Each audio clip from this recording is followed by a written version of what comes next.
आज हम इस वीडियो में बात करेंगे उन कदमों की जो अज्ञात की ओर बढ़ते हैं और मेरे अनुभवी कथन के अनुसार हम कैसे अज्ञात की ओर बढ़ते हैं और राह में जो हमको जीवन के अज्ञात रूप के बारे में पता चलता है उसके साथ रूबरू होते हैं और वो कैसे हमको बदलता है, हमारी सोच को बदलता है, हमारी रहनी बहनी को बदलता है और हम फिर कैसे अपने आप के साथ सबसे पहले व्यवहार करते हैं और अपने आप को कैसे देखते हैं।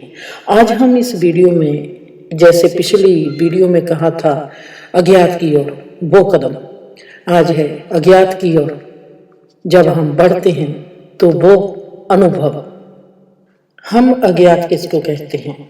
जिसके बारे में हमको कोई भी नॉलेज नहीं, कोई भी पता नहीं, जिसके बारे में कोई हमको कितना भी समझाए, चाहे ऋषि मुनि हो, चाहे हमने कितना भी पढ़ा हो, वेद शास्त्र हो, कुछ भी हो, पर वो हमारे लिए नवेकला ही होता है, नया ही होता है, सजरा ही होता है। वो अज्ञात जो हमारे लिए ऐसा अज्ञात होता है जो अपना सा होता है पर हमको अनजाना होकर मिलता है। वो अज्ञात हम सबके भीतर ही एक कलाकार है जो इस दिव्य दृष्टि का, जो दिव्य जीवन का निर्माता है। जब हम प्रे करते हैं तो उस वक्त क्या होता है, हम दुनिया में रहस्यवाद के बारे में जागरूकता बढ़ाने के लिए जीवन ऊर्जा के साथ मिलकर परमात्मा की चाकरी करते हैं। परमात्मा की ऐसी प्यारी चाकरी करते करते जब हम परमात्मा के करीब होने लगते हैं तो परमात्मा में जो प्यार का बहाव बहता है वो हमारे में प्रतिबिंबित होने लगता है और लोगों को जो अभी अनजान हैं उनको हमारे भीतर दिखाई देने लगता है, उनको महसूस होने लगता है, क्योंकि हमारी आभा में वो परमात्मा की झलक आने लगती है। हम जीवन के सत्य रूप के उपकरण बन जाते हैं जो इस घायल दुनिया में और इस रोगी समाज में दया और खूबसूरती की छवियों को उत्पन्न करने लगता है। वो कदम उस अज्ञात की ओर जिनकी कोई मंजिल नहीं होती, बस वो सिर्फ राही होते हैं। कौन राही होते हैं? हमारे वो कदम सिर्फ राही होते हैं। हर बढ़ते कदम के आगे सदा ही सवालिया चिन्ह होता है। आगे कहाँ जाना है, किस दिशा की ओर जाना है, कैसे जाना है, हम कहाँ पहुंचेंगे, हम हैं कौन, हमको उस चीज की पहचान है या नहीं, हम सही मार्ग पर है कि नहीं। हमारे भीतर हमारे ही प्रति शंका भी पैदा होती है, क्या पता है हम गलत हो, पर हमारे में एक बहुत ही गहरा हौसला और बहुत ही गहरा सब्र और परमात्मा पर हमारा भरोसा इतना गहरा हो चुका होता है कि हम अज्ञात में दाखिल होने के लिए बहुत ही हौसलेमंद, बलशाली और हिम्मत वाले होते हैं। हमको मौत से भी डर नहीं लगता।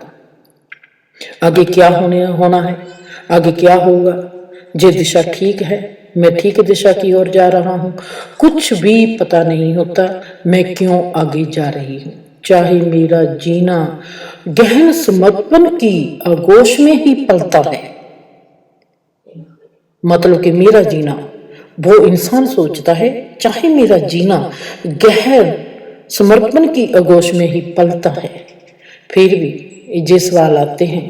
सिर्फ ये सवाल आते इसलिए हैं कि हमको आज की हमारी स्थिति और आज की हमारी अवस्था के लिए जागरूकता करते हैं, ताकि हम आने वाले वक्त में हमारी स्थिति के बारे में और हमारी अवस्था के बारे में जान सके, समझ सके, पहचान सके और उसको अपनी आगोश में ले सके। अज्ञात की ओर बढ़ते कदमों के नीचे सदा मैंने देखा है कि एक ठहरा हुआ पल मिलता है, जिसमें मैंने देखा कि मेरे ही बीते हुए जन्म की एक कहानी छुपी हुई होती है। वो पल कैसे होल बन जाता है और मुझे उस वक्त में लेके जाता है जिस वक्त में मैंने आज के जो मेरा आज का स्वभाव है, जो मेरी आज की आदतें हैं, उसको मैंने पाया है। मतलब कि मेरा जो आज है वो कहाँ से पैदा हुआ, उसकी जड़ तक पहुंचने की जो एक पल मुझको यात्रा करवाता है, सिर्फ ये पहचान देने के लिए कि ये तुम्हारी आदत, ये तुम्हारा स्वभाव कहाँ से आया है। होल कौन बनता है जिसमें हम यात्रा करते हैं? पल। पल होल बनकर हमको हमारे एक जन्म की यात्रा करवा देता है। मेरी छोटी सी पहचान आज आसमान को छूने लगी है। जब मैं किसी व्यक्ति को देखती हूँ, जैसे मैं देखती हूँ कि जो मेरी पहचान है, जो वो पल मुझको मेरी जड़ तक लेके जाता है, मेरा स्वभाव कैसा है, मेरे ये स्वभाव कैसे बना, ये मेरी आदत कैसे बनी, ये छोटी सी पहचान, ये मेरी व्यक्तिगत पहचान है। ये मेरी छोटी सी पहचान ही आज आसमान को छूने लगी है। मतलब कि वो देखती है कि मेरी अपनी छोटी सी पहचान ही मुझको कोई भी व्यक्ति मिलता है उसके कर्मों की पहचान देने लगता है। अगर मैं किसी हालात को देखती हूँ तो उसकी जड़ को देखने लगती हूँ। अगर मैं किसी घटना को देखती हूँ तो उसको हल को पकड़ने लगती हूँ। बड़ी ही मामूली सी बातें लगती हैं जो पहले ऐसे लगता था कि ये कैसे लोग कर लेते हैं। लोग कहते हैं, कहावतें बनी होती है कि डेली देख के घर की पहचान आ जाती है, शब्दों से इंसान की पहचान आ जाती है, हुलिये से, बॉडी लैंग्वेज से, ऐसे ऐसे ऐसे हमने बहुत सी बातें सुनी होती हैं। पर उन बातों की गहराई और वो कैसे करते हैं हमारे में कोई भी पहचान नहीं होती। पर आज मैं देखती हूँ कि मेरी अपनी खुद की छोटी सी पहचान आज आसमान को छूने लगी है। मैं फिर उसको दोहराती हूँ, जब मैं किसी भी व्यक्ति को देखती हूँ तो उसके कर्म की पहचान आने लगती है। ऐसे ही जब किसी हालात को देखती हूँ तो ये हालात कहाँ से पैदा हुए, कैसे पैदा हुए, तो उसकी जड़ को परखने लगती हूँ। ऐसे ही जब किसी घटना को देखती हूँ तो उसके हल को पकड़ लेती हूँ कि ये घटना को अगर ऐसे हल किया जाए तो ये बिल्कुल साफ हो जाएगी।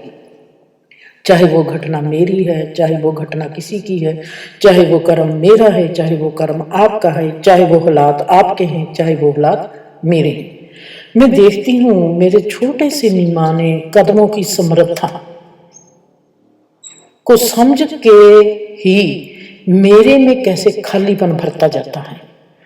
हम तो सोचते हैं कि जैसे ये ही एक अज्ञात है जो हमको सदा ही खाली करता है। अगर हम पैसा कमाएंगे तो हम घर को भरेंगे, जो अगर घर नहीं भरेगा हमारे में अकड़ भर जाएगी। ये सभी चीजें ऐसी है जो हमको हमारे से दूर करती हैं, हमारे जीने से हमको छीन लेती है। एक यही है ऐसा रास्ता जब हम अज्ञात की ओर जाते हैं, जे हमको ऐसे भरता है, उसका ऐसा भरना है कि हम खाली होते जाते हैं, खाली होते जाते हैं। हम फिर भरते किससे हैं? अपने आप से। अपना आप क्या है? ये ब्रह्मांड मेरा अपना आप है। मतलब कि आज अगर मैं एक कण हूं तो उसमें क्या भरेगा? ब्रह्मांड। एक कण अपने आप में ब्रह्मांड को भरने की समर्था रखता है। खालीपन कैसे मेरे को शून्य की ओर यात्रा करवाने लगता है। फिर जो जे खालीपन भरता जाता है, जे फिर मुझको लेके जाता है शून्य की ओर। और जहां पर खालीपन यात्रा करता है, मैं यात्रा नहीं करती। चुप से खालीपन, खालीपन से शून्य, ये भी तीन पड़ाव हैं। हम पहले साइलेंस होते हैं, मौन होते हैं। मौन की यात्रा करते करते हम खाली होते जाते हैं, फिर हम खाली खाली होते जाते हैं। तो फिर जब खाली होते जाते हैं तो ये खालीपन हमारा शून्य की यात्रा करता है। जब हम शून्य की में पहुंचते हैं तो उसका बेरवा हम अगली वीडियो में, अगले एपिसोड में हम बात करेंगे। अब मैं देखती हूँ कि खालीपन कैसे मेरे को शून्य की ओर लेके जाता है और शून्य की यात्रा करवाने लगता है। जहां पर मैं क्या देखती हूँ कि मेरे आगे एक रचनामयी शक्ति का स्रोत खड़ा है, जिसको मैं देख रही हूँ और मैं जिसके भीतर दखल हो जाती हूँ। रचनामयी शक्ति, जैसे मैंने आपको अपने इस देखा है आपने द लॉस्ट गार्डन 7 to 10, इस पेज पर मैंने लिखा भी हुआ है कि जब हम क्रिएशन की सृजन क्रिएटर एनर्जी को छूते हैं, इस अनंत एनर्जी को छूते हुए हमारे में क्या तब्दीली आती है। हमने, जैसे मैं अब ने कहा, आपको कहा कि मैंने देखा कि मेरे आगे रचनामय शक्ति का स्रोत खड़ा है। अब मैं जहां अपने आप को सवाल भी करती हूँ कि इतनी अनंत शक्ति अगर जी मेरे को टच करगी, या मैंने इसको छू लिया, या जे मेरे को छू जाएगी, फिर क्या होगा? छूने की तो बात ही नहीं। जब देख लिया तो छुआ क्या, होता क्या है? जहां अब इस अनंत शक्ति के स्रोत को जब हम छूते हैं तो क्या होता है? सबसे पहले हमारे में भेदभाव खत्म होते हैं। कौन है तेरा, कौन है मेरा? संसारी मन कभी समझ ही नहीं पाएगा कि कहीं कोई ऐसा भी इनाम होता है कि वो हमको इस संसार का ही सदस्य बना देगा। हम ऐसा सोचने लगेंगी कौन तेरा, कौन मेरा, किसका परिवार? हम तो सब एक हैं, हम सब एक ही परिवार है। ये कहना शब्दों में बड़ा ही इजी है, पर मान लेना इसको, फिर इसको निभाना बहुत ही मुश्किल होता है। पर जिसने जान लिया उसको निभाना नहीं पड़ता, वो हो जाता है। जान लिया, मैंने ऐसा नहीं कहा मान लिया। जब हम किसी भी बात को मानते हैं वो हमारी धारणा होती है।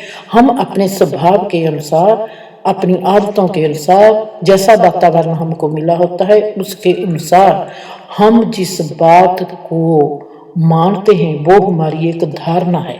जब हम जान लेते हैं, जानते हैं हम चीज को अपने अनुभव से जाना जो जाता है वो असली हमारा अनुभव होता है, अनुभूति बन जाती है।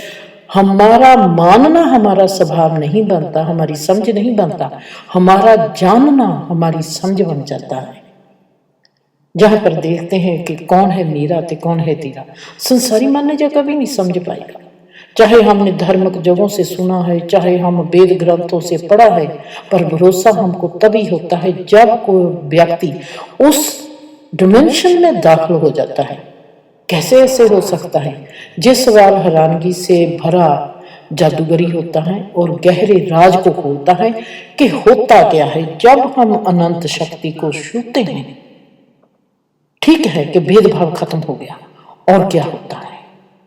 तब क्या होता है?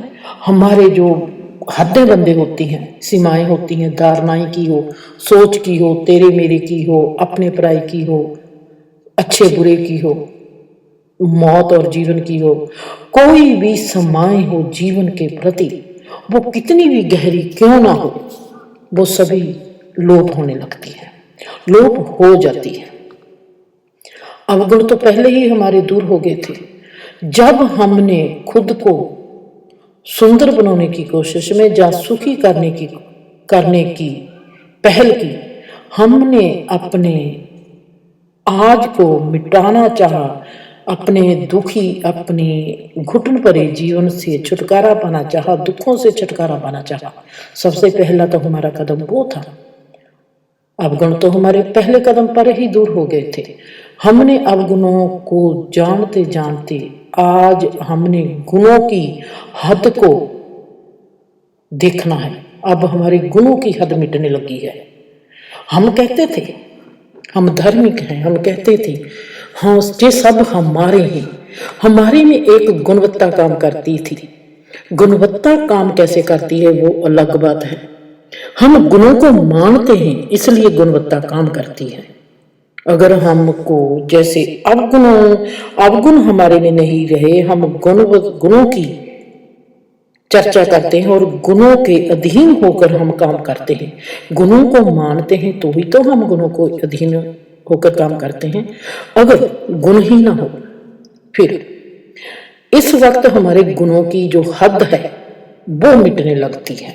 मतलब कि परमात्मा को कहा है निर्गुण स्वरूप, जिसमें कोई जो गुण और अवगुणों से पार है। क्योंकि हमने अनंत अज्ञात शक्ति को छुआ है, हम शून्य की ओर जा रहे हैं। खालीपन से शून्य की ओर जा रहे हैं। चुप से खालीपन तक गए थे। हमने अपने अवगुणों के साथ डील की थी। हमने अपने अवगुणों के साथ रूबरू होते हुए अवगुणों से दूर गए थे। जब हम खालीपन हो रहे थे, उस वक्त हमारी जो सी जानकारी, हम गुणों की हद को मिटाने लगे होते। गुण हमारे कब खत्म होते हैं? जब हम खाली होने लगते हैं। खाली किससे होंगे? पहले तो हमारे अवगुण थे, हम संसार से परे हो गए। जब हमारे अवगुण खत्म होने लगे, हम आध्यात्मिक प्राणी हो गए, हम आध्यात्मिक जीवन में प्रवेश कर गए। अवगुण हमारे में नहीं थे। अवगुण जब नहीं रहे, इसका मतलब ये नहीं कि हम गुणों की धारणा को साकार रूप की धारणा में आ गए। साकार रूप की हम धारणा मानते हैं। हमारे में भेदभाव है। हम अब जानते हैं सच क्या है, झूठ क्या है, पर हम फिर भी झूठ से छुटकारा पा लिया, पर सच की होंद को मानते हैं। पर अब बात वो है कि अगर झूठ तो मिट गया, अगर अब हम सच जो है उससे भी पार हो जाए, हम सच की जो सच का अस्तित्व है उसको भी ना माने, तो जहां पर गुणों की हद मिटने लगती है, इंसाफ करने की, जहां पर मैं अपनी ही, क्योंकि मैं आपको अपना एक अनुभव सुना रही हूं, जहां पर मैं अपने जो 2 महीने पकड़े थे, जब मैंने देखा था कि आध्यात्मिक मार्ग की ओर, अपने आप को सुखी करने की ओर जब हम जाते हैं, हमारे 2 बॉडीगार्ड होते हैं जो हमारे को तोलते रहते हैं। एक होता है इंसाफ, एक होती है ईमानदारी। ये हमारा left hand and right hand होता है जो हमारे साथ काम करता है। इंसाफ करने की अब जहां पर, अब इस बिंदु पर खालीपन से शून्य की ओर जा रही हूं, जहां पर मैं देखा कि जो इंसाफ करने की मेरी इच्छा थी वो खत्म हो गई। ईमानदारी से चलने की जो गुणवत्ता थी वो भी शून्य में विलीन होगी। जो मेरे में दोष थे वो विकल्प, मतलब कि धारणा बनकर आए और अब वो भी बदल गए। जो हमारे भय होते हैं, डर होते हैं अज्ञात का सामना करने के लिए, वो मेरी एनर्जी बन गई। मैं देखती हूँ कि जो डर था वो कैसे एनर्जी बन गया, किससे हिम्मत बन गया। अब वो हिम्मत भी नहीं रही, हिम्मत ने एनर्जी का रूप ले लिया। इसको समझने की जरा सी कोशिश करना कि मैं क्या कह रही हूं। दोष हमारे जो अवगुण होते हैं, दोष होते हैं, वो हमारे को अपनी पहचान करवाते हैं और हम जान जाते हैं कि ये दोष क्या है। इसकी चर्चा मैं फिर करूंगी, क्योंकि आज मैंने आपको अनंत शक्ति को छूते हैं, सिर्फ उसकी बात करनी है। सभी दोष ने जो हमारे विकल्प, हमारी धारणा में सुंदर रूप लेकर हमारे में बदल जाते हैं और हमारे को आगे की, क्योंकि एनर्जी बदलती है, एनर्जी कभी भी हमारा साथ नहीं छोड़ती। ना तो हमारे गुणों ने साथ छोड़ना है हमारा, ना ही अवगुणों ने। वो बदलेंगे, वो बदलते जाते हैं। ऐसे ही जो हमारे डर है वो भी हमारी ऊर्जा बनेगी। अब एक बात जो सबसे ज्यादा गहरी है, इस जब हम शून्य की ओर जाते हैं वहां होता क्या है, जिसकी बहुत ही सुंदरता है। जहां पर एक चुंबन, मतलब कि किस, हमारी जीभ को स्वादों से भर देती है। कौन सी किस?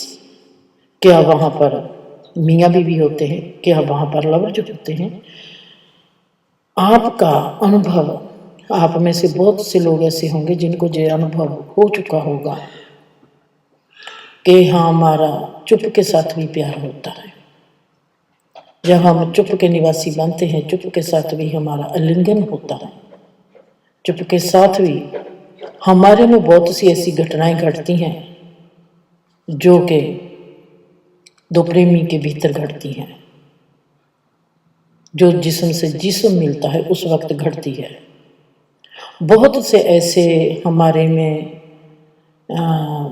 अनुभव गुजरते हैं जो हमारे को उन गुणों के बारे में भी बताते हैं जहाँ पर हमको, जैसे दो प्रेमियों के भीतर जो भी होता है वहाँ पर हमारे में एक सब्जेक्ट होता है, एक ऑब्जेक्ट होता है।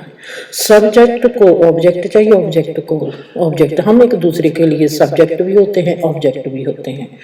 वहाँ पर एक विषय होता है प्रेम। अब जब हम चुप के निवासी बन जाते हैं, वहाँ पर सब्जेक्ट भी मैं होगी और ऑब्जेक्ट भी मैं हो। मेरा मेरे साथ ही आलिंगन, मेरा मेरे साथ ही। आप समझिए मैं क्या कहना चाहती हूँ। वहां पर भी वही घटना घटेगी जो वहां पर घटती है, पर इस घटना का जो टेस्ट है वो बहुत ही ज्यादा गहरा और बहुत ही ज्यादा गजब का है। मैंने वहां पर भी परमात्मा की ओर सवाल उठाए थे, बहुत गहरे। अब उससे भी ज्यादा गहरा तीसरा पड़ा आ गया, जहां पर कहते हैं जे उससे भी बड़ा है। अब मेरा, क्योंकि ये एक तजुर्बा है, मेरा अनुभव है, मेरा एक्सपीरियंस है, और ये तो उससे भी ज्यादा कमाल का है, खूबसूरती का है। एक चुम्बन हमारी जीव को शब्दों से भर देता है। आप देखते नहीं कि चुप, जिसको चुप रहना आ गया उसके बोलने की अदा क्या होगी। मैं जो अनपढ़ हूं, मेरे को इतने शब्द कहां से आते हैं, मेरे अनुभव बोलते हैं। मैं जो कभी कुछ लिख नहीं पाई, जिसको एक लाइन लिखनी नहीं आती थी, वो आज जी उसके पास, यानी कि मेरे पास आज लगातार हर रोज बोलती रहूंगी, तब कम से कम 5 साल का मटेरियल है मेरे पास, मेरे अपने अनुभवों का। कैसे बोलूं, क्या करूं। एक आलिंगन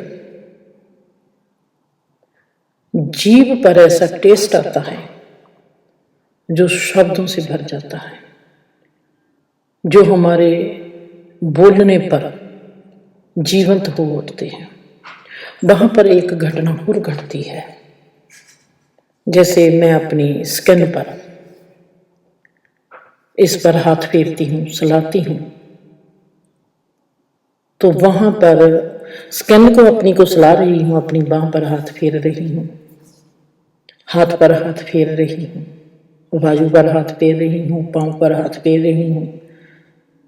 जहां पर एक घटना और घटती है, रंगों से सुंदरता बनाने के लिए हमारे हाथों में एक कला आ जाती है। ऐसी कला, जो ऐसी कला में माहिर हो जाते हैं वो मूर्तिकार बन जाते हैं, जो शब्दों से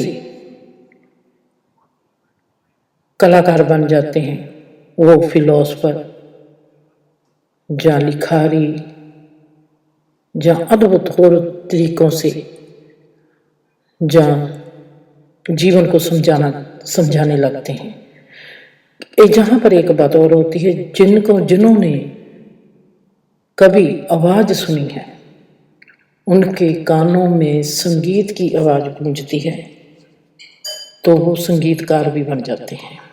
बहुत गहरे जो आध्यात्मिक संगीतकार होते हैं।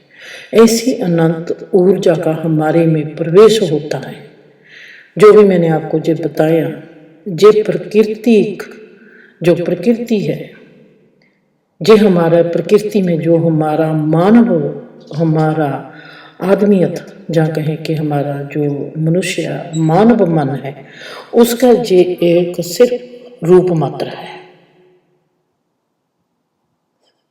आपको मैं अगले एपिसोड में ये बताना है,